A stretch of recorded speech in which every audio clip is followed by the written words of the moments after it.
নানুর বিধানসভায় রাজনৈতিক সমীকরণে নতুন মাত্রা যোগ হল রবিবার। আলবাধা সর্বহেল্লা অঞ্চলের প্রায় 100টি পরিবার তৃণমূলের শাসন ছেড়ে ভারতীয় জনতা পার্টিতে যোগদান করেন। বিজেপি প্রার্থী খোকন দাসের হাত ধরে এই যোগদান কর্মসূচি সম্পন্ন হয়। নতুন সদস্যদের দাবি, উন্নয়ন এবং নিরাপত্তার স্বার্থে তারা এই সিদ্ধান্ত নিয়েছেন। তাদের মতে বর্তমান পরিস্থিতিতে সাধারণ মানুষের প্রধান চাহিদা হল স্থায়ী উন্নয়ন এবং নিরাপদ পরিবেশ। অন্যদিকে একই দিনে মহিষঢাল গ্রামে ঘরে গিয়ে জনসংযোগ কর্মসূচি চালালো খোকন দাস এবং তার সমর্থকরা। স্থানীয় মানুষের সঙ্গে সরাসরি কথা বলে তাদের সমস্যা এবং চাহিদার কথা শোনেন তিনি।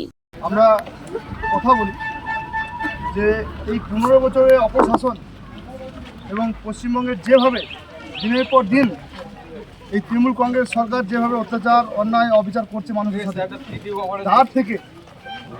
তার থেকে পরিত্রাণ পেতে এবং আগামী দিনে বাংলা বাঁচানোর লক্ষ্যে এবং নানুরের সাধারণ মানুষের কাজে সেবায় নিজেদেরকে নিয়োগ করার উদ্দেশ্যে